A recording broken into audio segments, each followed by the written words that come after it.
This is the Bottom Bins Podcast. Oh, yeah!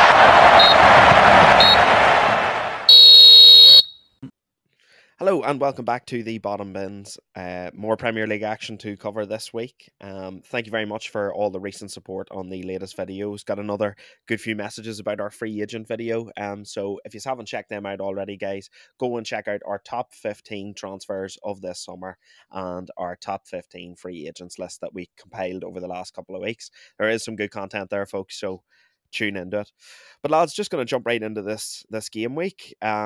Personally, I am very disappointed with this game week. Fantasy-wise, it was absolutely brutal for myself. I don't know about yous, but I think I only scored like 28 points or something in the end up. It was brutal, absolutely brutal. But going to start off with a scrap down at the bottom of the table. Everton, they've just come out of the relegation zone, lads. A good 5-1 win over Brighton that I don't think anybody expected, least of all Mincy, our resident Everton fan. He was buzzing yesterday. But what do you think, Owen? It was definitely just a much better performance from Everton yesterday. Yeah, it was serious. Didn't nobody expected it, as you said. Look, it showed why they signed Dwight McNeil in the first place in the summer. He played absolutely fantastic. Abdoulaye Doucouré was up and down the pitch, something serious. It was just, it showed. It was a performance of a team that's really trying to stay in the Premier League, and I would say that gave a lot of Everton fans hope. That performance yesterday definitely gave Mincy hope, who, as we've said before in this podcast, he had near enough written him to go down. So, no, a brilliant result for Everton, especially against Brighton away at the Amex. This season, we've seen that's been a very, very tough fixture. We've seen them turn over teams, even like just last week. But yeah, brilliant result for Everton, and hopefully they stay up. Yeah, definitely. I would be in total agreement with you, Oren. I think Dwight McNeil was phenomenal yesterday. Doucouré, again, phenomenal. I think the positive thing for Everton is just that they have so many players back from injury now that it looks like they're going to have their full squad till the end of the season. And Connor, really, I know that yes, they're still in that relegation scrap, and they're still going to be struggling to fight their way out of it. But I mean, you would say with a full squad, it's definitely a big help to Everton. Yeah, definitely. Even with Calvert-Lewin back as well, he set up the first goal. I thought he was very good throughout it. I watched them against Leicester as well, and I was impressed. I thought there's goals in the side now. Like previously, it looked like they couldn't score unless it was a set piece. But even like the Corey's second goal was really well worked. Good team goals. Just killed Brighton on the counter. Brighton were very disappointing. They conceded inside 30 seconds. And they never really got to grips with the game until the second half when they did dominate, but the game was kind of over. Thought Dwight McNeil was superb. Since Dyche has come in, he has been their best player. This season, he's 7 goals, 3 assists, which isn't too bad. But I was shocked, obviously, in my predictions, which were terrible this week. I went for a Brighton win because they just beaten Man United. They beat Wolves 6-0, I think, last week as well, or the previous week. But they just were so flat, and they got killed in midfield as well. I thought Garner played well and Iwobi played well as well. So for Everton, it's just positive. Pickford and Nets was very good too. Just a big positive win for Everton. It was only their second win in like 12 games, but I do think now they'll kick on. I see they play City at the weekend. They're at home. Yeah. The crowd will be up. It'll be a really good game, exciting game. So I can see Everton definitely stand up now with the full squad back and them playing so well. And under Dyche, I would say they're going to stay up. Yeah, look, I'm glad you mentioned Pickford there, to be honest. Connor, he was really, really, really good yesterday, or on Sunday, or yesterday. I can't even remember what day it was. It was yesterday. I've got my days all mixed up, but he was really, really good. Oren, obviously, look, Brighton did create chances because Pickford did have to make some very vital saves, but what did you make of Brighton then yesterday, especially coming off the win over Man United? Did you just think it was maybe a wee bit lackluster, a bit of fatigue maybe? It could have been, yeah, but it's come at the wrong time. This is a team that's genuinely in with the chance of getting in the top 4, especially considering United's results in the past couple of weeks, and with them having so many games in hand. But I think De Zerbi, he's experienced enough. He knows how to get a reaction out of his players. We've seen that before. especially when they got beat there a couple of weeks ago or last week against Nottingham Forest, and then they came out and they won 6-0 against Leeds. So it wouldn't surprise me if next game they come out. I'm not sure. I think it might be Newcastle they're playing, but I'm not 100% certain. Arsenal, Wouldn't I think. surprise me if Arsenal is it. Well, it wouldn't Yeah. surprise. Genuinely, it wouldn't surprise me if we get a result. In the next game, just a reaction result, if you know what I mean. We did see a bit of hope for Brighton. You know, they were creating chances. They did get one goal, but more so in the fact that Evan Ferguson's back. It's unfortunate now that Solly March has got injured, but look, I'm not worried for Brighton. Do you know what I mean? I'm pretty sure they're going to get European football. It has came at the wrong time, this result. It's came at the right time for Everton. And I think it's just one of them write-off games where they have to move on quickly and focus on the next game and try and get 3 points. Yeah, definitely, Oren, agreed. Agreed. I think with this Premier League season, the games have just come thick and fast, and you almost have to sort of chalk results off and forget about what's happened in your previous fixture. But Connor, in all seriousness, like, look, Brighton have gone really, really well this season, no doubt about it. They have probably been the surprise package this year in the Premier League. But do you think De Zerbi will look at a performance like that, and is there anything you think he would look at and think, I'm a wee bit worried for the rest of the season, or do you think it is just one of those games? Look, we're chalking it off, it's done, we move on to the next one. Well, he kind of said after the game that had a few injuries, and they just didn't turn up. But he said kind of like, I think they play Arsenal on Sunday, and as Owen said, I wouldn't be shocked if they get a result there, because he was kind of like, oh, we won't let this happen again. It's just a blip. But we've been saying this before, like they do drop a lot of points at home. Uh, and they made 4 subs at half time. There was some really poor performances, especially at the back. They were just so, susceptible to a counter attack, and they kind of played into Everton's hands in that way. But second half, there is encouragement there. They did play better. Their XG was higher, but that doesn't really matter because they got beat 5-1. But they did make Pickford work. Pickford made some really, really good saves. So I wouldn't be too worried with Brighton. I think it was just one of those ones, they just come off a big one against United, 99th minute. And, it's just really hard to keep that level up, especially in the squad that maybe isn't as strong as other teams in the Premier League. But I wouldn't be worried again. I do think they will get European football, but I think top 4 is just a bit of a step too far for them this season. Yeah, look, I to be honest, I would sort of be inclined to agree with you, Connor. I'm not sure if top 4 is where they're standing at right now, but definitely I would agree with you too, Warren. I think European football is well within their realm of possibility.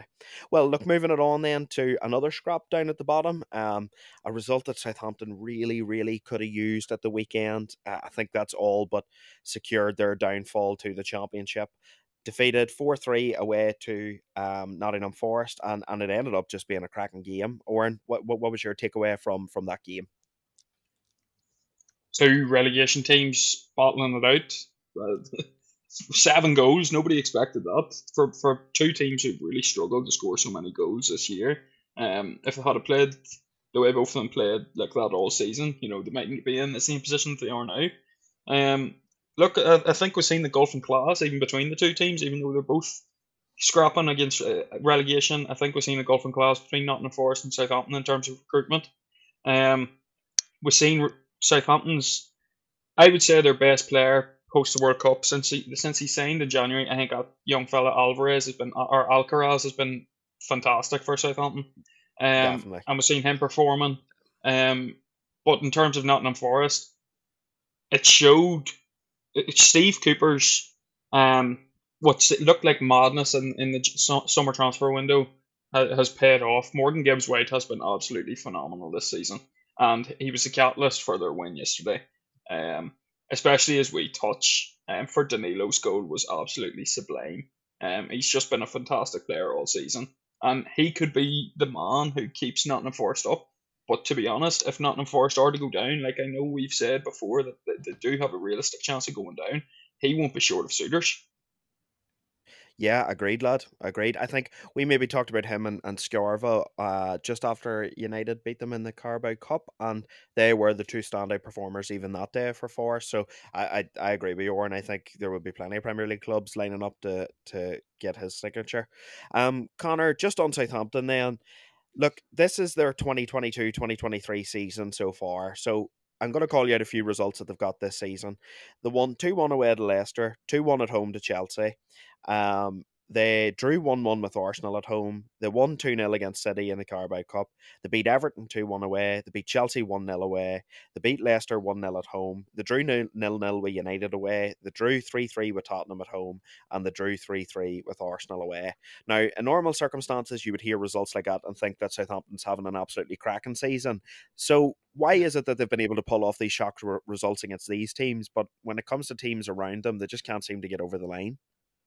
I don't actually know. It's just they're just, as I've seen this stat, all these games they done the double over Chelsea, they drew with Arsenal twice. It must be just like they can just get up for the big games, but the teams around them where you need to get the wins when it comes to relegation, they just can't step up in the big moments. Defensively, they're all over the place. I know the new manager came in, and it's not really his fault. The team's not good enough. He came in, I think he won 2 of his first 3. They've won 0 in their last 10. It's not going to get the job done. It's even when you watch them play, it's like they don't actually play that badly. It's just it's like they're good going forward, but at the back they're just horrible. They've conceded like over 60 goals this year. I think at the start of the year, the players like Adams and all, who wasn't good enough, he's still playing, to be fair, but he's just not good enough. He's not scoring. They're not scoring enough goals. They've got 30 goals this year, which is like one of the lowest in the division. And they're just easy to play against. They play some good football, actually, for a team that's at the bottom. Usually when teams are at the bottom, they play not the greatest football, but they do attack, but they can't put the ball in the back of the net. I do agree with Oren, their new striker, Alcaraz. He played very well, especially at the Emirates as well. Like they played actually pretty decently at the Emirates, but you've seen there as well, they were 3-1 up in the 90th minute and they just collapsed. So they have that in them as well, but it's hard to know why they can put in these results, at Arsenal, at Chelsea, but the struggle against the teams around them. And that is where, you stay up or you go down. You need to beat the teams around you. Yeah, no, agreed, lad. Absolutely agreed. And we're in then, just quickly before we move on from this game, obviously Southampton do look like they're going to make the drop. I think it is actually. I think if they could beat this weekend, I think it is mathematically they can't stay up. But would you look at Southampton as a potential side to bounce straight back up again, or do you think this is maybe going to be a bit of a rebuilding club now for the next few years? It completely depends on who stays at the club and who leaves. I can't see their captain, James Ward-Prowse, staying if they do go down. But and I know it's a big if, but if he was to go down to the Championship with them, there's no doubt in my mind that he would 100% lead them to a Championship title and straight back to the Premier League. I think he's the main player, to be honest. If they were to lose some of their January transfers there, and the likes of Sulemana or Inacho or something, I don't think it would have as much of a hindrance as if their captain left. Look, Southampton's a good team. They stayed in the Premier League for a good while there whenever they got promoted. They were a stalwart Premier League team, but they were always fighting relegation. So, look, the time's come for them. But as I say, there's plenty of players in that team, young players as well, such as Salisu and Balakotcha, who have promising careers ahead of them, and they're not going to play in the Championship because it is a hindrance in their career, especially with both of them now playing international football, with Balakotcha being called up for Germany there at the start of the year. So it could be difficult for them, but if it was, my opinion personally is that if they keep hold of James Ward-Prowse, that's the most important thing. But as we said about Southampton as well, is that they did sell a lot of assets and then they went very young and it's just not worked out. And that they have been a selling club for a while, and so they have been a selling club, and eventually it just happens and you just go down. If you keep selling all your best players, eventually it's gonna catch up to you. Their decision to invest in youth just didn't work this year, unfortunately. Yeah, we said that at the start of the year, start of the podcast, though. We said it was a huge risk and it just has not paid off at all.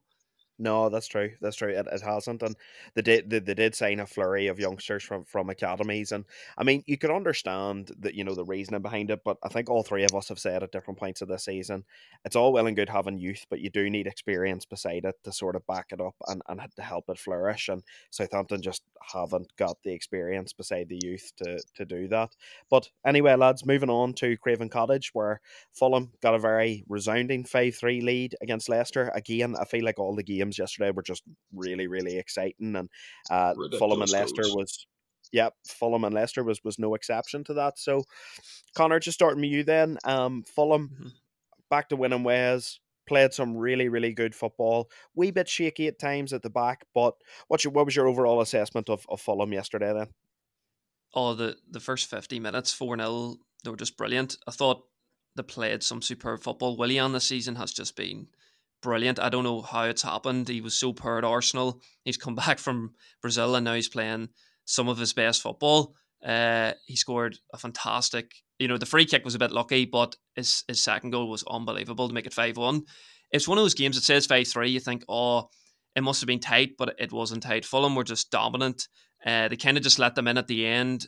Barnes got a few goals, and Madison got a penalty. It was just a bit of, they were just kind of sleepy at the back. I thought Leicester, like at the back, they were just atrocious. Sionchu, Pratt midfield was terrible. The goalkeeper, who seemed to be playing a bit better recently, was very poor. But for Fulham, it was a really good performance. I thought they were kind of on the beach with some of their prior performances, but you have to give it to them this season, especially Marco Silva has been brilliant manager. 14 wins. I seen that was like their most since like 1960 in the Premier League, which is some achievement. And I kind of thought with Silva coming in, he wasn't great at Everton, but this season they play some really good football. They're really good to watch. They dominated this game and fully deserved of the 3 points. Like, obviously Leicester were really poor, but you still need to put these teams away. To score 5 goals at home, especially your boy Carney as well scored 2 goals. I couldn't believe he's 32. Couldn't believe it, but because he has been about a while, but I always thought he was like a young player, but he played really well as well. This is what's been happening. Wilson's been playing well. They're bringing these lads in, and he's really improving these players. Did you see someone triple cap them in fantasy? That No. always happens, lad. That John always Kearney, happens. one person Jesus triple Christ. capped John Kearney in fantasy. Well, do you know what? Fair play to them. They can have my crown if they want. That's a masterstroke. Oren, on the Leicester front then, look, obviously it has been a season of turmoil, and I know we're coming towards the end of the season, so we're going to sort of look on teams overall, but look, it's been turmoil both on and off the pitch for Leicester this season. Obviously got rid of Brendan Rodgers, and now they are definitely a club that's going to need to sell and probably rebuild. Do you still give them a chance of staying in the Premier League? And if so, what's it going to take for Leicester over these next few years to possibly get back to where they were? No, I don't give them a chance. I think the bottom 3 that is now, which is Leicester, Leeds and Southampton, is the bottom 3 that's going to go down. I think Leicester, I know, I think I've seen a lot of fans on Twitter saying that a lot has to be said about their owner, how he watched other teams around him strengthen, and he didn't spend the money, especially when they were a club proper competing for Champions League football and winning FA Cups and stuff, and they didn't spend the money that they should have done to stay among that bracket.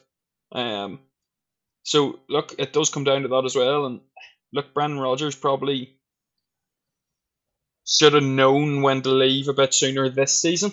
But no, I don't give them any hope, unfortunately. I do think they'll come straight back up, but I think it's a step too far at the minute, and they'll need to recruit for the Championship next year. They can't be going out thinking that they're the same Leicester City that won the Premier League, the same Leicester City that won the FA Cup a couple of years ago. They need to recruit for the Championship because the Championship's the hardest league to get out of, in my opinion. I think it's one of the toughest leagues in the world. It's definitely one of the most competitive. So they shouldn't be going down thinking that they're just going to coast through it because we were a Premier League club this year and for the last few years. But they have got players there that will be sold. The likes of James Madison will probably go, or will definitely go. He'll go, but the likes of Ndidi will probably go. Tielemans is a cert to go. Like, they need to invest wisely, much like Vincent Kompany did with Burnley to get them back to the top. Invest for the Championship, but players that would have the quality to play in the Premier League a year later. Yeah, agreed, lad. Agreed. I think they will really, really struggle to stay in the Premier League this season. I was just interested to see what your take was on it, whether you thought they might stay up or not. But Connor, in all seriousness, like, look, all credit to Fulham, and I know we maybe haven't spoken a whole lot about them, but all credit to them for the result. But just again, quickly on Leicester, look, we have consistently said all season, there have been a number of players in this Leicester side that just haven't performed this year. So do you think maybe just a general question. Do you think maybe the guys like Ndidi are going to have to play outside of the Premier League, or do you think there's still a place for them in a Premier League side? He has been a really good player over the last few years and has been linked to some top clubs. So I do believe a player like that, somebody will take a risk on him, even if it's a promoted side next season. And obviously Tillman's going to leave, and then Madison, somebody's going to take him on. It'd be more like, I don't know about Harvey Barnes scored a few goals the other day too, so he might go. He's English and he is quite young, but with a lot of their like they're losing Sionchu's going. The Johnny Evans is aging. Like Johnny Evans was back on the bench, and they kind of need him back because they're really really struggling. It's so weird because we keep saying it all season as well. They're too good to go down. Their squad's too good to go down. But I would agree with Owen now that I don't really give them much of a chance. I look at their fixtures. They play Liverpool, who are flying. They play Newcastle away and West Ham at home. You know, they might get 3 points out of them 3 fixtures, and that's not going to be enough. Yeah, no, agreed, lad, agreed. Well, look, moving it on then to teams at the top of the table. Arsenal very convincingly dispatching Newcastle away at St James's Park, 2-0. Oren, I'll come to you first. Look, I know we keep saying Arsenal's are the title race is pretty much wrapped up. You know, City, it's in their hands. But do you think this is maybe too little too late for Arsenal, or do you think that the push is still on? No, I wouldn't say the push is still on. Uh, Not because of Arsenal's performances per se, but I just can't see Manchester City dropping another point, to be 100% honest, until the end of the season.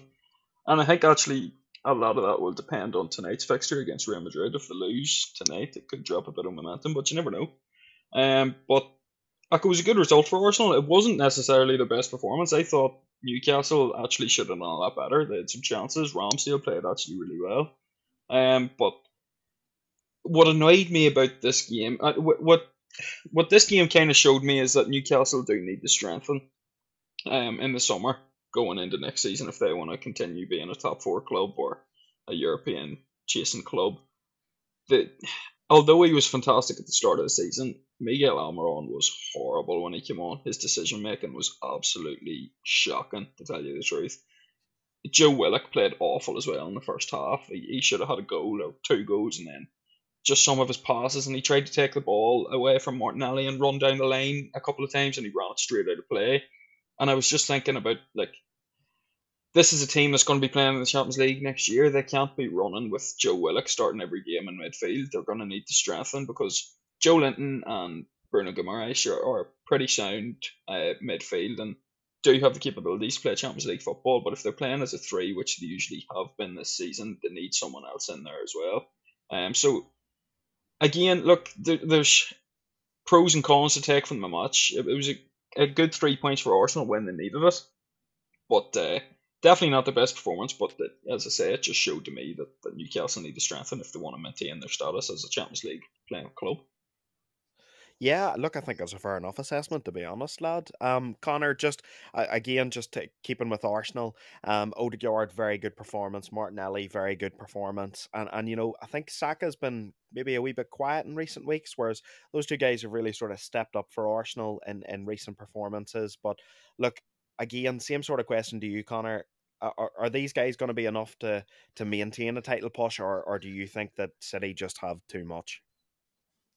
It's the fact that they need to drop points in 2 games, and it's going to be very tough. I know they still do have to play Brighton away last game, and they play Everton away.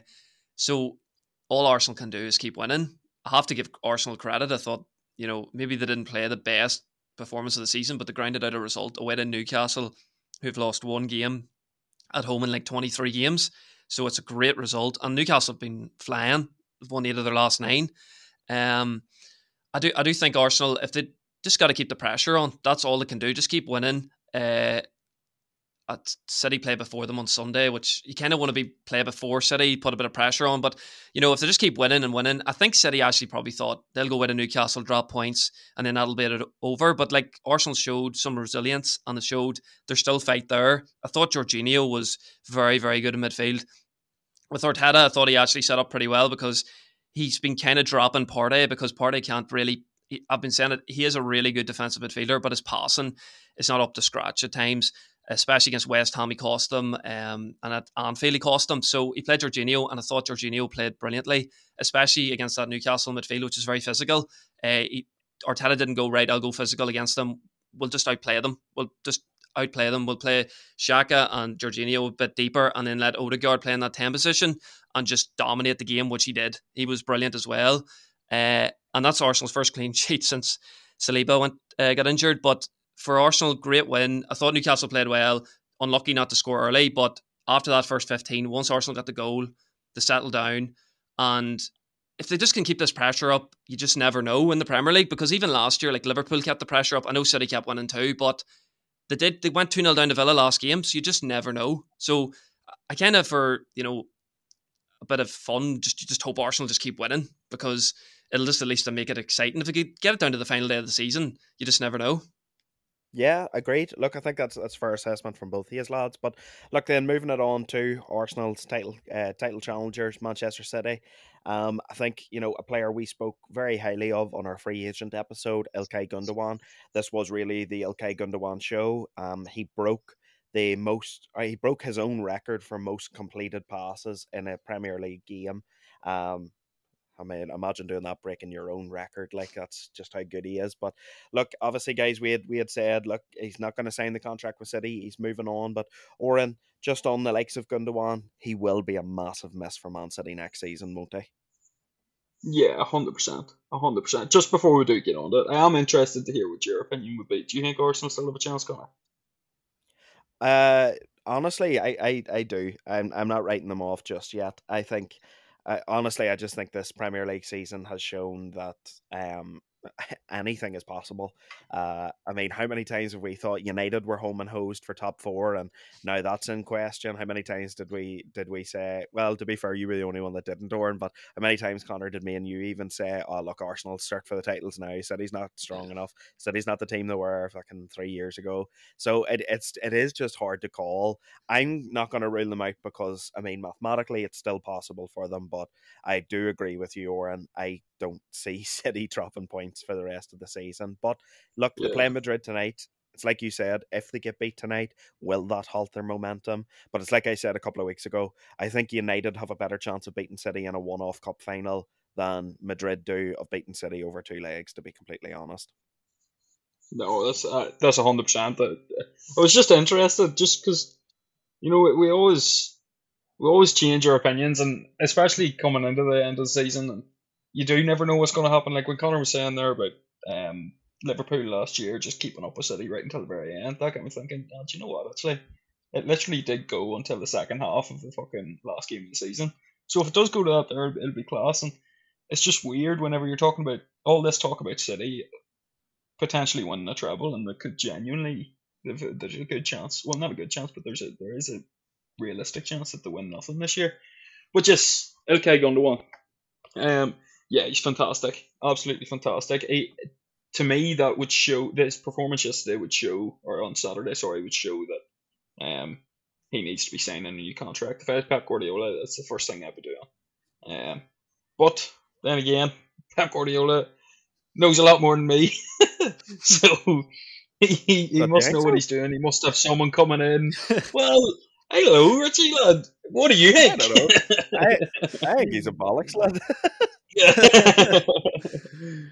Oh, look, he must be a bollocks, because fucking how could you let go of Ilkay Gundogan on the free?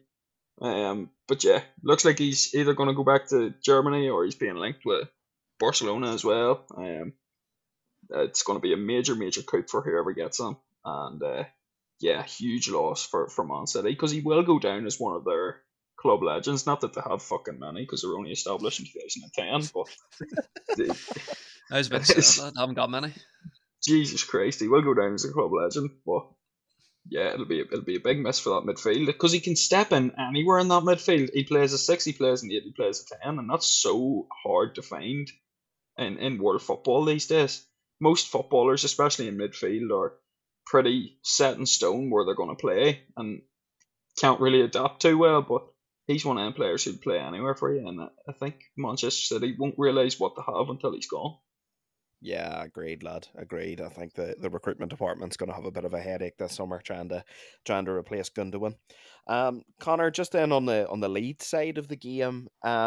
Look, I know it's always difficult playing Manchester City. Everybody in the league knows that, but Leeds did show a little bit of a fight, and probably more of a fight than we've seen in recent weeks from them. You know, I think when you gave that stat last week that they had conceded X amount of goals under the previous manager, but now Big Sam's in, and yes, he's only got five or four games left to try and change the fortunes around. But again, same question I'm asking for all the relegation sides: is there any possibility that Leeds stay in the Premier League? I don't think so, to be honest. I looked at their fixtures too, and they've Newcastle and West Ham away and Tottenham. It's going to be really tough. I know they did only concede 2 goals, but Haaland could have had about 6, really. He had 6 shots. He had 4 of them he probably should score. On another day, that's 7-8-0. I'm not even joking. I know first half especially, they were just completely dominated. I know Allardyce came out and said after second half we played better, bit of encouragement. But we've been saying it all season, the amount of goals they concede and chances they concede, I just don't see them winning any of those games, really. I know Rodrigo scored at the end. It was through an error. They did show a bit of fight at the end. Last 10 minutes there was a bit of nerves, but City were just dominant. And I know every team that goes to Man City is going to probably be dominated, but with Leeds, they've conceded, I think I said last month in April, they conceded the most goals ever in a month period. I just don't see where their goals are coming from either. I know they did score with Rodrigo, but I thought Bamford was very poor, and I think he's been really poor all season. I've seen like a load of videos of him, how many chances he misses. Like, he does miss a lot of chances. So for Leeds, I honestly give them no hope. I think they have no chance under Allardyce. I think if they maybe had brought him in a bit sooner, but I think it's too little, too late. Yeah, I would be inclined to agree with you, to be honest, Connor. I don't see it with Leeds either myself, to be honest. I've thought Leeds for the last couple of months, they're just not good enough. The squad's just not great, to be honest. But anyway, moving it on to Anfield, where Liverpool managed to beat Brentford 1-0. Mohamed Salah, the goal scorer. Again, just wearing one of those players that we had highlighted as maybe underperforming, but his numbers this season are actually pretty good. So positives for Liverpool. I think United still have a game in hand over them. I think Newcastle also have a game in hand over them.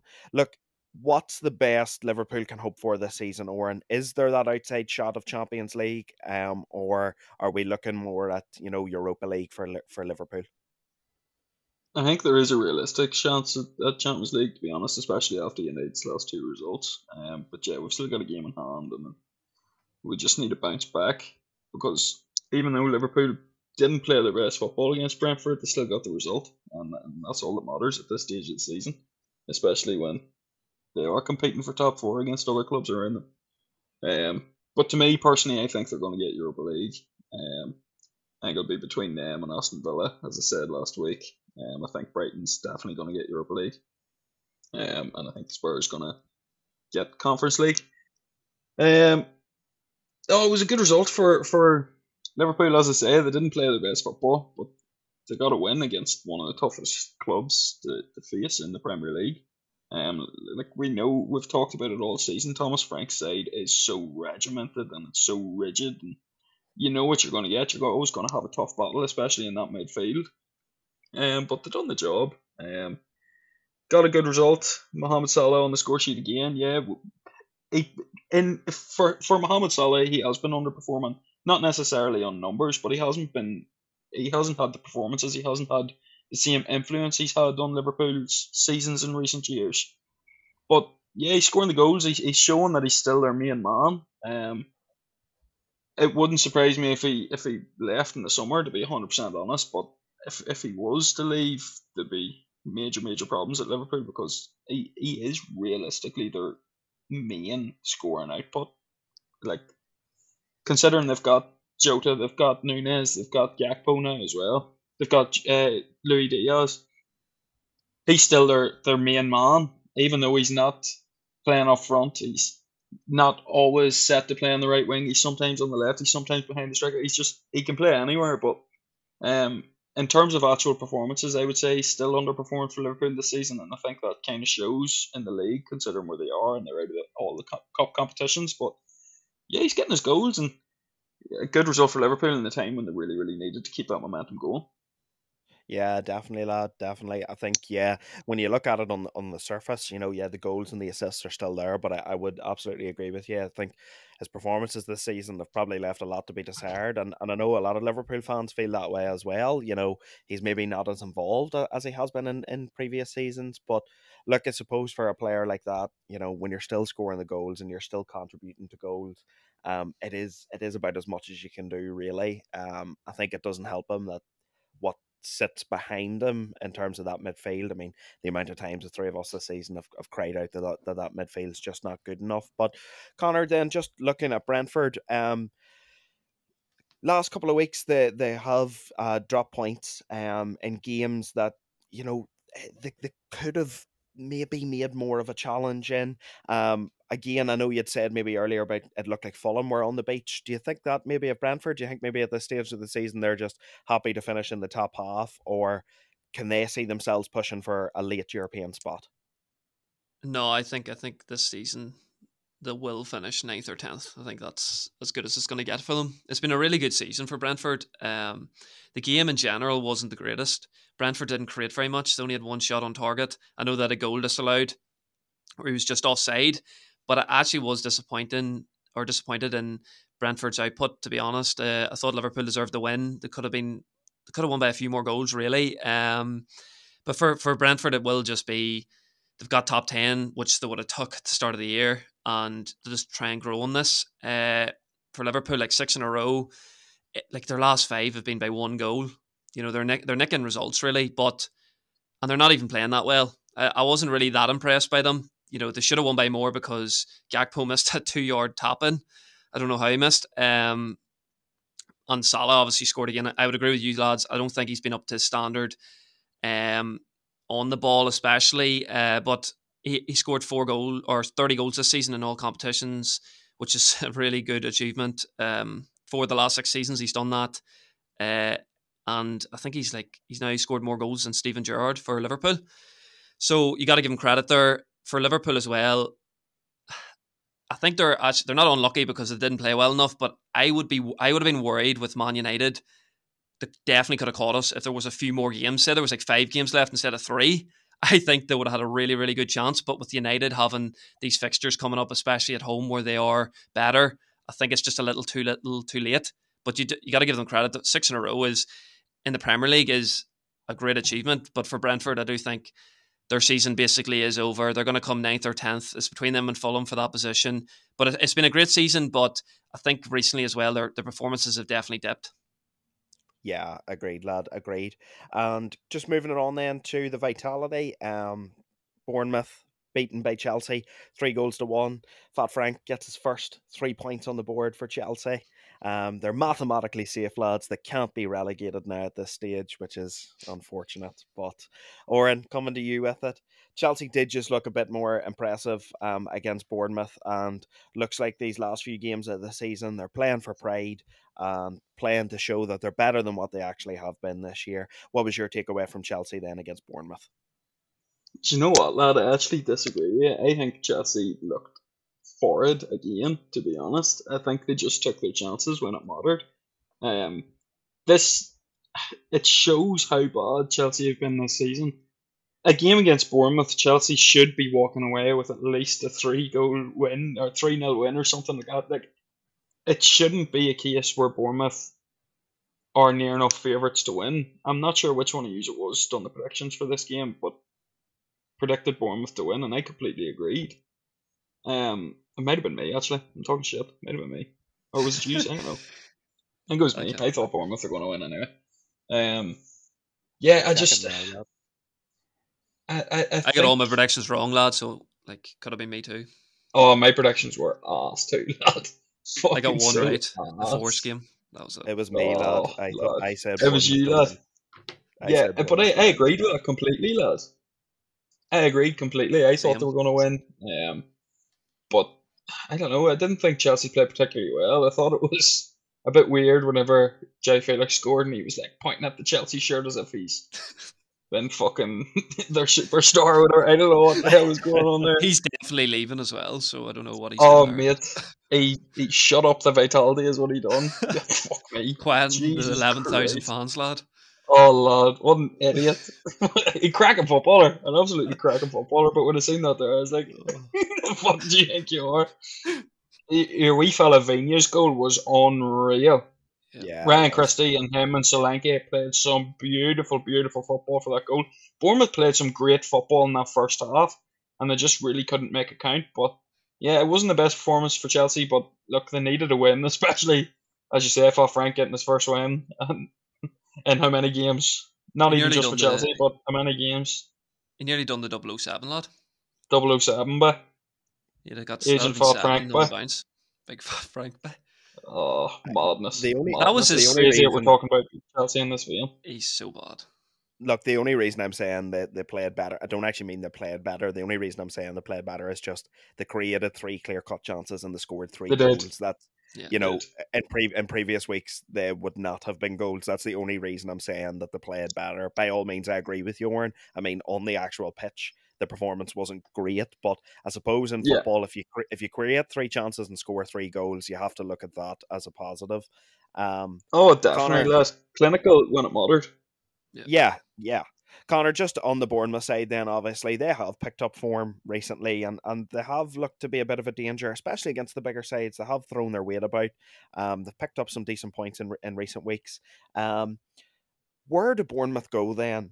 Realistically looking at it for next season, like it does look like they're going to stay in the Premier League. And I know on this podcast when we make definitive statements like that, no doubt Bournemouth will go down now. But realistically, what can they do to better themselves next season? It's obvious that they need signings, but where is it that you think is the most affected area at Bournemouth at the minute?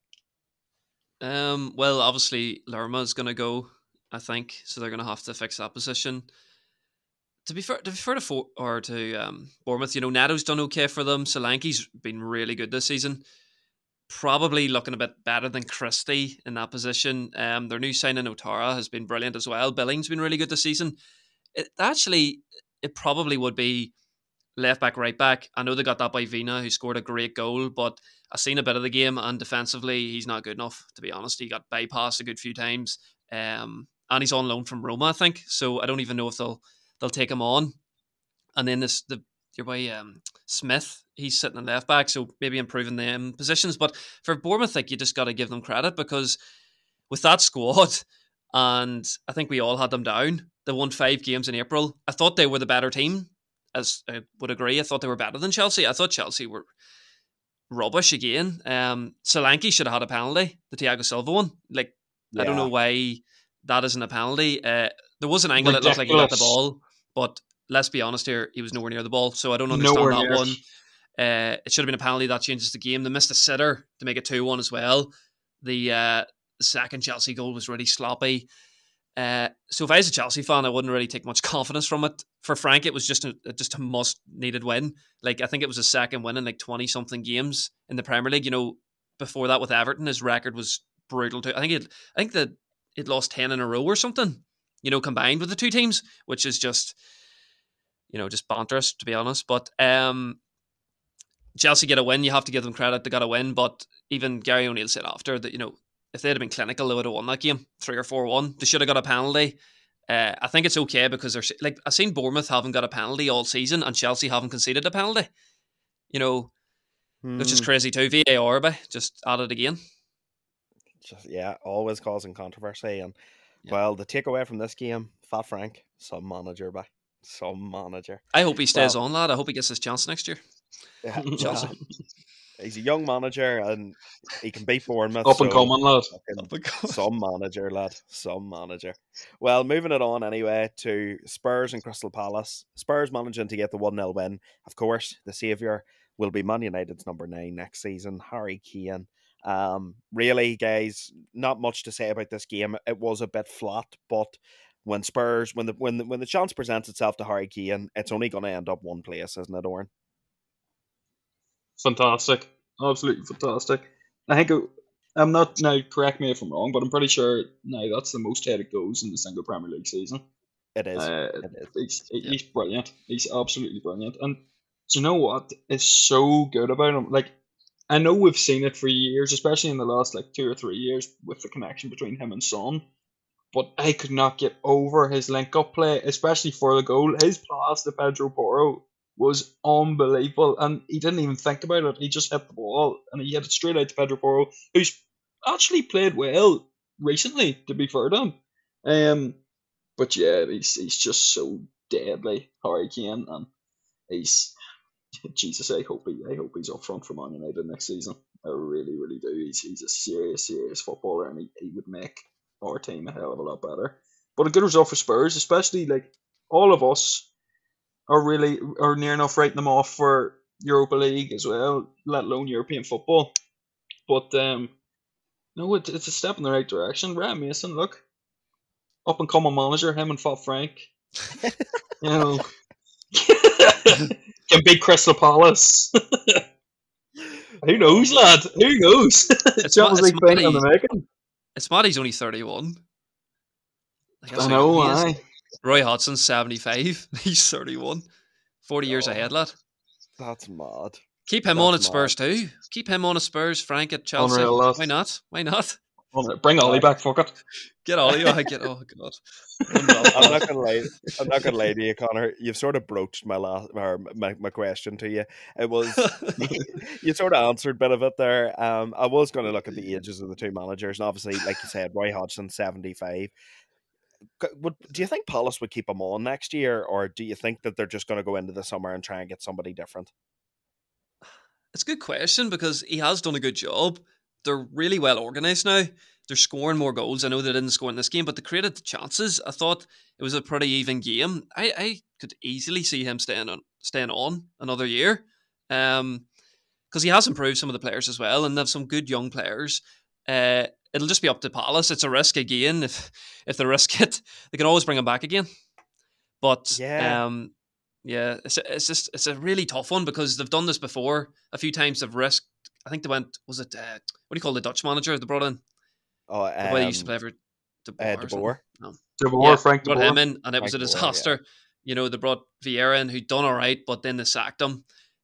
They kind of like that, don't they? Bring in a young manager, give him a chance, and then if it goes pear-shaped, then they bring in Roy.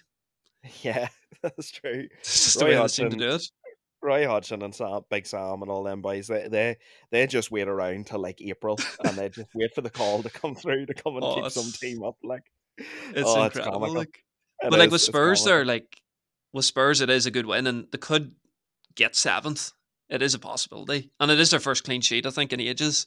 And with Harry Kane as well, I would agree with Oren. Like the way he created his own chance, like he got the ball, gives it to Porro, gets in the position. You know, like he always seems to be in the right place at the right time just to get them headers.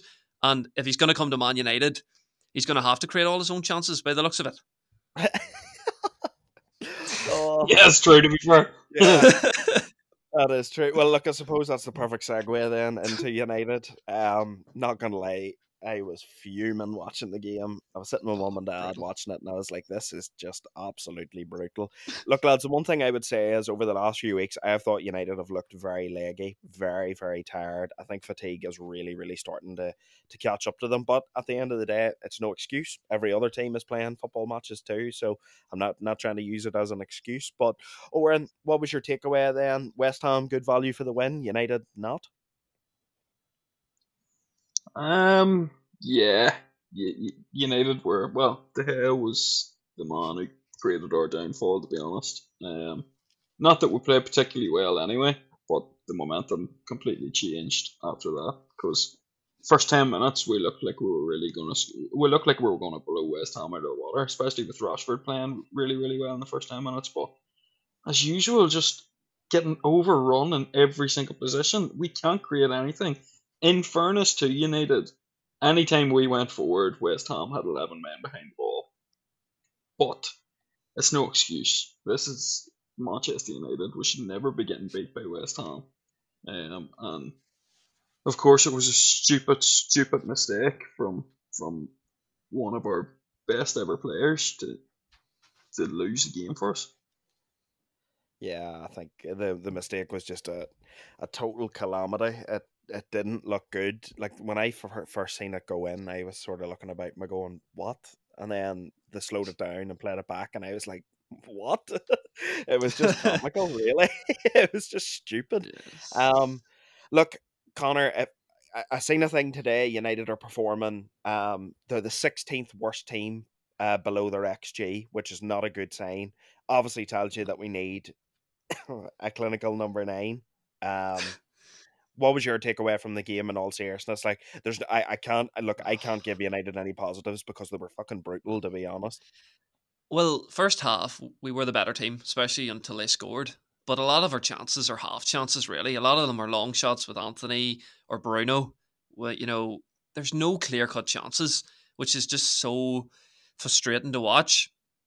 And you know what? Like, obviously, Weghorst isn't good enough, and then we brought Martial on, and he did it. He brought a bit of something, but again, he can't finish. So they don't get many chances, so they have to take them. Which is, a lot of teams, like you look at Haaland there, he missed 6 chances. He gets 6 chances in a game. A United striker may get 6 chances in about 5 games. Like, that's just the Aye. difference. We don't create enough.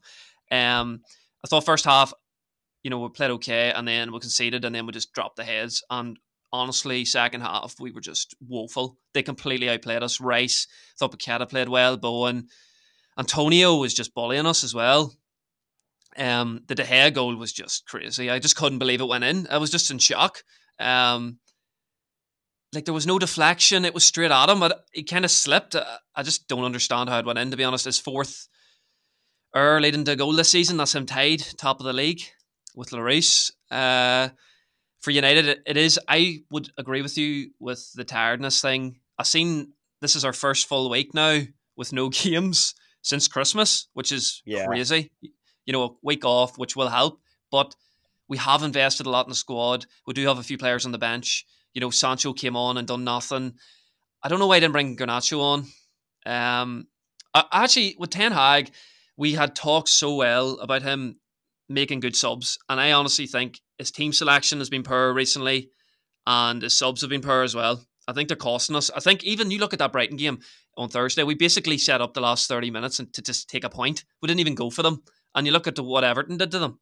Like, you could have went for it, and maybe it is just to do with tiredness. He knows better than me. He sees the players. He knows what he has. I think Ten Hag knows, like, we're nowhere near the finished article, and we need reinforcements in the summer. If we could somehow get Champions League football, it would be a miracle, to be honest. And I I'd be worried about it now with Liverpool. I would still be worried because the way we're playing, we're not creating enough and we're not scoring. So, and away from home especially, we are shit.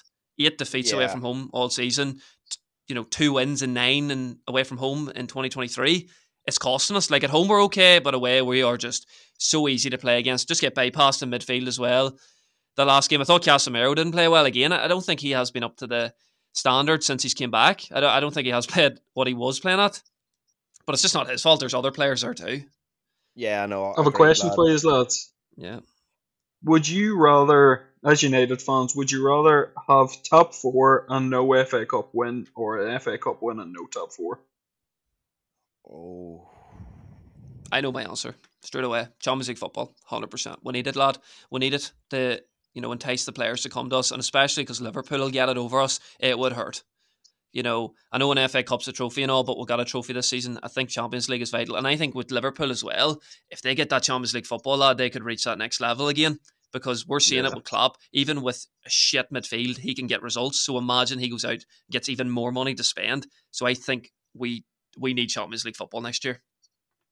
Yeah, man. I Yeah, agree, to be honest. I I know would it's like. against your rivals and all with City, but Champions League football is just essential. Yeah, I would like to see Champions League football back next season. Partly because I love going to Champions League games. And Mhm. I know we're going to try and get to a few games next year, and I do want to get to a Champions League game. So I would love Champions League Yeah. back for that. Mhm. To be honest, it is always hard. I think maybe like we've already won a trophy this season, so ultimately you're going to be happy because you got to celebrate a trophy this year that we hadn't got to celebrate in 7 years. But yeah, I think just at the minute I would probably take Champions League football as well over the FA Cup, but in my head, I still think United have the capabilities to do both. Let's go! I was going Well, to say hope though. that- I was going to say if we don't get top 4 though, and we go into that FA Cup final, we have no chance. I would give us Yeah. 0 chance because we look, will be gone. Our heads You're will be fucking gone. optimistic anyway, Dorman, aren't you? Fucking Well, hell. if you think about it, lad, if we go and lose 2 of our next 4 and we don't get Champions League football, do you actually think we have a hope of beating Man City? You're flying. They've won 10 in a row in the Premier League. I honestly think we have 0 chance. The way we're playing at the minute, there's no chance. Look at West Ham done us, lad, and Brighton as well. It's hard to be optimistic, lad. We're playing hard to get, lads. We're giving Yeah, Liverpool a chance. We're saving all the energy and the goals for that game. Fucking right we are. We're Yeah, making good. Liverpool fans think they have a chance. Wake and then Horse we're to gonna Martial are fucking saving all our smash them goals. out of the water, lad. Wake Horse is saving all his goals for that game, lad. He's going to score a hat trick. The fucking ideas, lad. I still believe. he It's is tragically. poo. Imagine What we about don't get top Martial? 4, lads. If we don't get top 4 after giving Liverpool so much stick the whole year, and they finish above us, it would just be heartbreaking. What do you mean? What about Martial? What are you mouthing about now? I was sitting beside you, Connor, as well during that Brighton game, and you said it right, lad. He had the chance 1-on-1, and he kicked it straight at the goalkeeper. What else do you expect? He got it on target, lad. Well done, target. Can't ask for much more. What are you expecting? Like, do you want him to rainbow flick it over the keeper's head? Like, what do you Do you want? know what I've seen though? The fella's only got 9 league goals in 3 years. I know. I've seen that. Holy It's ghost. not great. Like, Fucking hell, mate. Even at the end, the header, he has to at least get. Oh, what was he doing? Oh, it's just he's so frustrating as well. Holy Because he's a brilliant footballer. Like. he's got all like it's just the end product. You're Richie trying to fucking move it on. Well, moving on here. I'm not having any fucking in Montreal, so fuck away on half the day. That is mad. 9 goals in 3 years. Holy God. Okay. I know he was on loan at Sevilla there, but yeah. I don't think he scored for them either, to be honest. But right, whatever. I don't care. I'm moving it on. Last game of the game week, Wolves beat Aston Villa 1-0. Bit of a shock result, but considering Wolves took a pump by Brighton the week before, and but Villa have actually dropped points now in their last couple of games. Really, from we started bigging them up, they've actually dropped 6 points. But look, Oren, what did you think of it? Were Wolves good value for the win? Yeah, it was what we've been saying about Unai Emery in the last couple of weeks. We've seen in Julian Lopetegui in this game. It was he had set up his team to face Unai Emery's team. He hadn't set his team up, maybe not necessarily his best 11 just because of form or whatever. He set it up to what he thought best suited the other 11 players on the pitch. Yeah, a good result for them.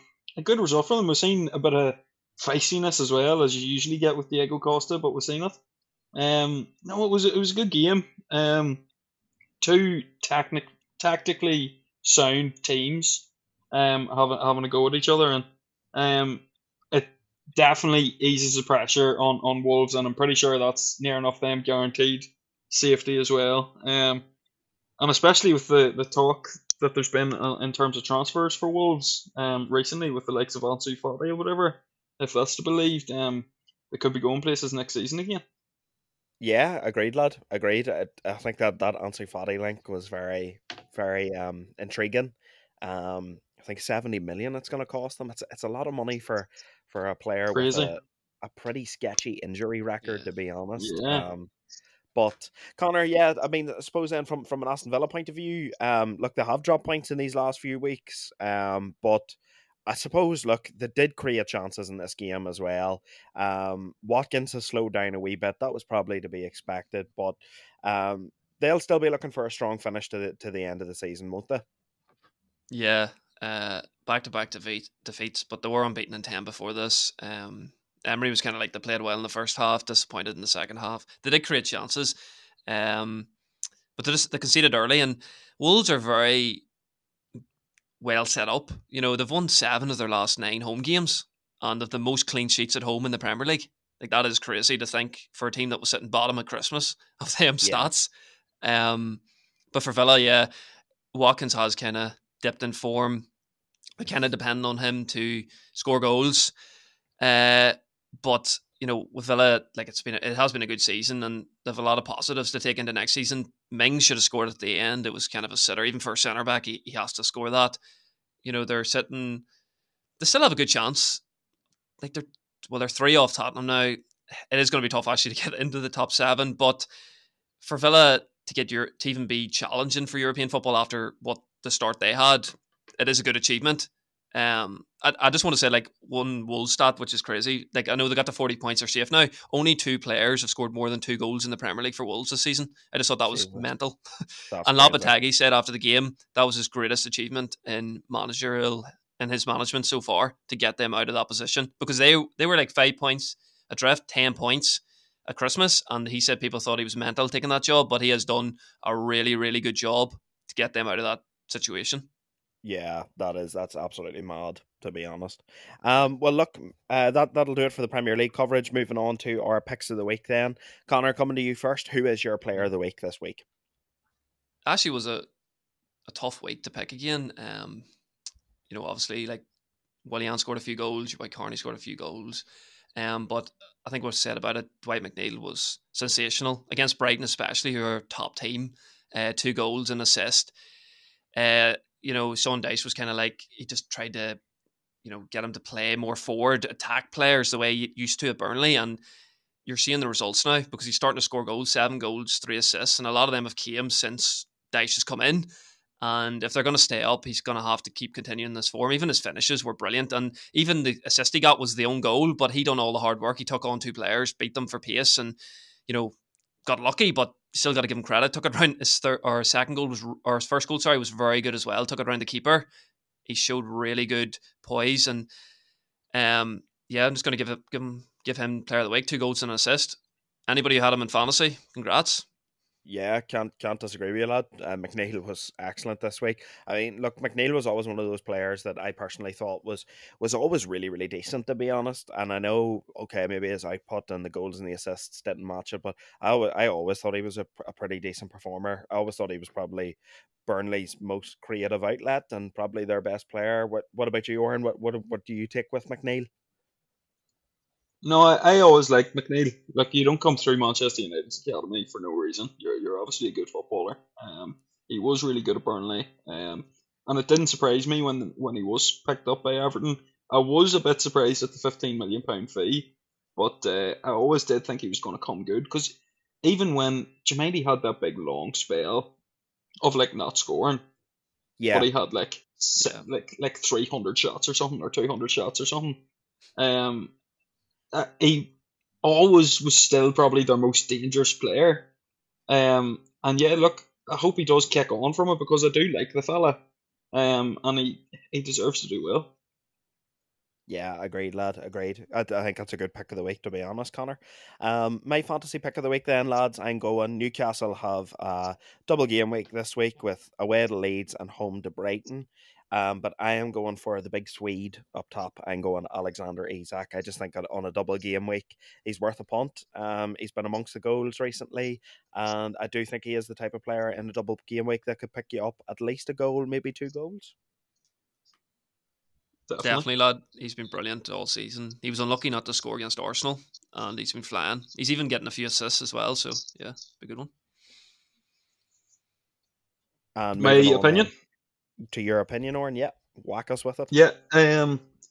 So I was so tempted to go with an opinion that I've already said. Well, I kind of am, but I was tempted to go with about David De Gea not signing a new contract, or shouldn't be offered a new contract. I was tempted to go for that, because I do still feel quite passionately about that. But I'm gonna simultaneously plug our free agents episode.